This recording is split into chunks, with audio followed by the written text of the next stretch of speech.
All Abyssinian slaves had been set free on January 1, 1863, by Abraham Lincoln. A king who owned 3,000 slaves existed at the time. This story also deals with the army's desire to set those slaves free. As the narrative opens, it is revealed that the British employed a large number of Abyssinian slaves in a village. They were harvesting cotton there. The slaves are then taken, and they continue on. The protagonist of our tale is a man by the name of Peter who lived in the same village.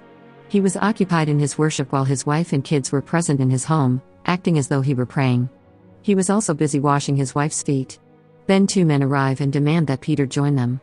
Peter clearly declines and beats the men, but one of the men threatens to kill him.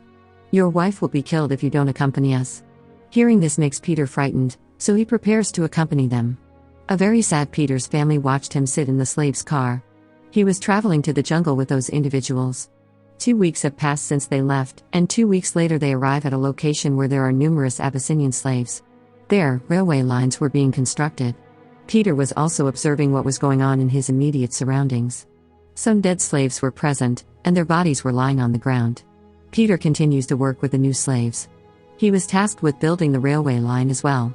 Because the slaves from Ethiopia were not producing anything there, the British were killing them. Peter now begins to work slowly as well. He observes a soldier severely beating a man for being unproductive. He rushes to save him at that point, but another soldier arrives and threatens him with a gun. Now their boss had also come there, who was the leader of all. The man who had pointed the gun at Peter, he takes it away and everyone gets busy working there. A slave who was working with Peter tells him that the leader here is very cruel. He also puts a seal of his own on the faces of the slaves, and he used to take a lot of work from them that their condition at night was so bad that they could not even walk properly. All those slaves were imprisoned in jail at night. There, Peter asks the imprisoned slaves, "Don't you remember your family?" They say that we have given up the hope of being free. Those people say that we can never be free. We will die here. Their trust in God was gone, but Peter says, "No, I have complete faith in my God. He will definitely get us out of here." The next day, Peter gets busy with his work again. The leader had an eye on him. All the slaves were busy working. That's when some soldiers were talking there that Abraham Lincoln has freed all the slaves, and Peter also hears this. There was a guard who was going to kill a slave for not cooking properly. When Peter looks at him, he calls him, and after which he was going to kill him, but the leader forbids him to do so and ties Peter up and scares him with his hunting dog that the courage inside Peter should end. All the slaves were watching Peter, but no one could do anything. Anyway, he is left after a while, and when everyone was being fed, Peter talks to all the slaves here. "You know, Abraham Lincoln has asked to free all the slaves. So how can these people keep us here?" Everyone likes what Peter says, and some of his slaves were ready to support him. After which they get busy with their work again.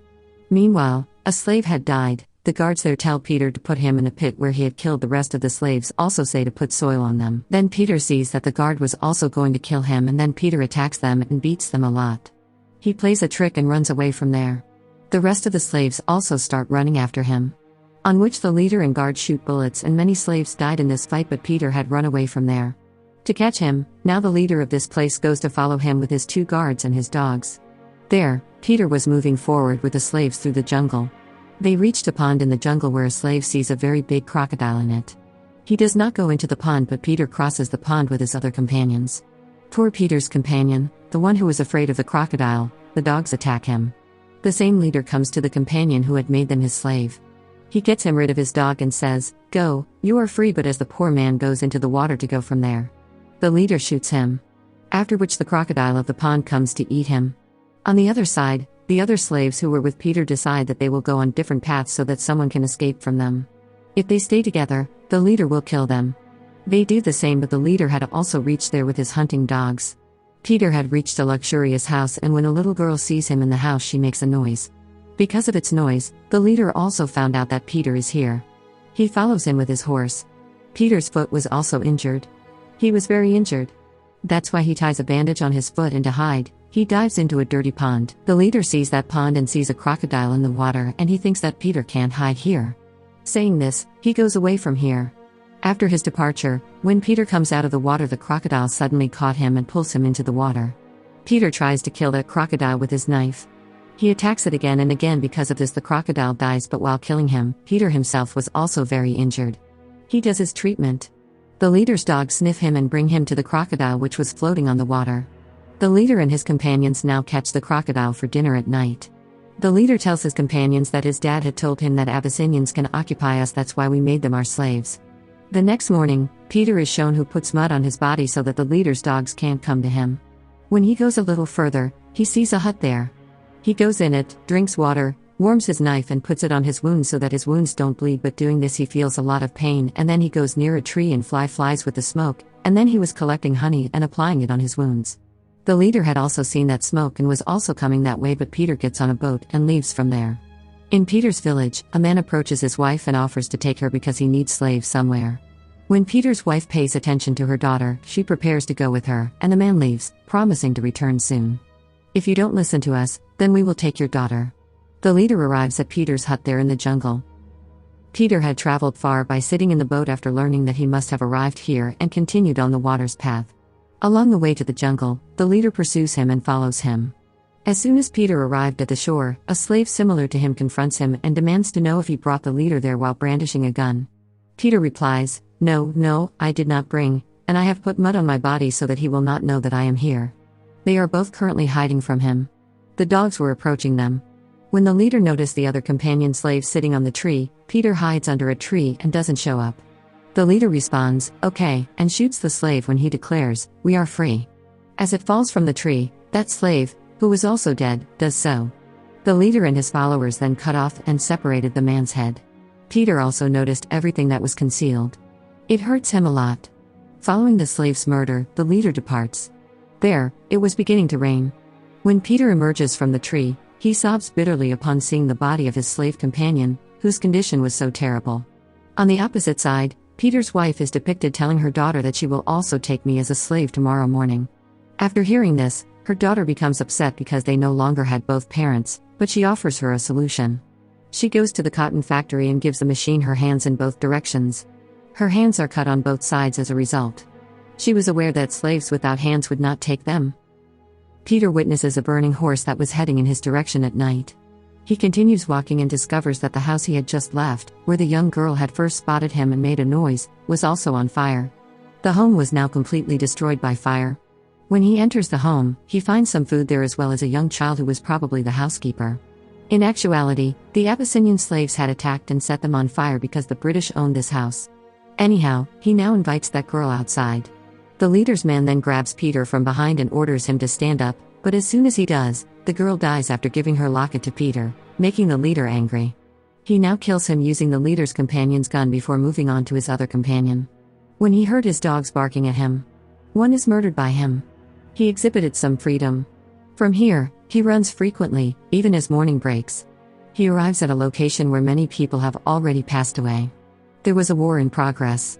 From a distance, Peter could see the explosions, but the leader had also followed him, caught him, and was about to kill him. He says, I am your God, while pointing a gun at him, but then a bullet hits the leader, killing him. No, you are not our God, Peter declares after his death. Soldiers then arrive there. They had opened fire on the leader. Peter loses consciousness just before he starts to tell them something about that leader. After some time, he awakens to find himself in a medical camp with other slaves who are similar to him. A nurse approaches him and advises him to take a nap right away. Peter then approaches a man and shares all of his personal information with him. The leader who used to oppress them, his family, and the fact that he was a slave were all brought up. The soldiers had actually saved him as well because a battle was being fought here to free the Abyssinian slaves. The man tells Peter that although you are free and may leave, he must first free other slaves just like him. Then you can return to your house. Although Peter doesn't like it, he nevertheless concurs. When he emerges, he discovers that the slave who fled with him is still working alongside him.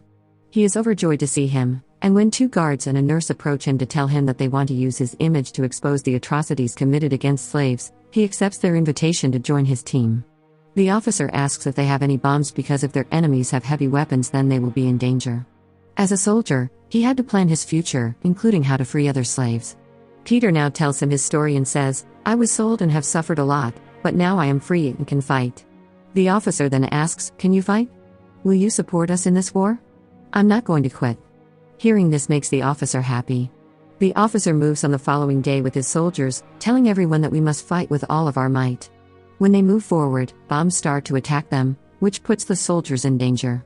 Peter is also knocked far away in a blast. The officer is also struck by a bullet. After killing his adversary, Peter stands up and advances a short distance. He is saddened to learn that the officer has died. His desire to fight had now grown even stronger, so he took his allies and moved in the direction of the opposition before charging fearlessly at the enemy's base. This war had been won by Peter and his allies. Everything in this place was destroyed. With the other soldiers, Peter returns to his village after a few days. Everyone is told that you are all now free and can legally live in freedom after they all go and capture those people who used to keep the Abyssinians as their slaves there. After hearing this, everyone meets their relatives and is delighted. Peter doesn't run into his wife and kids when he visits his house. That explains why he unexpectedly recognizes his family from the outside. Also on the lookout for him were they. Peter was actually now free when he met his family. It is revealed at the film's conclusion that Peter's image has come to symbolize the exploitation of slaves worldwide. Then Abraham Lincoln freed a large number of slaves who were from Abyssinia. If Peter had lost and given up his courage, he would have never been able to meet his family again. Instead, Peter's courage and passion allowed him to meet them.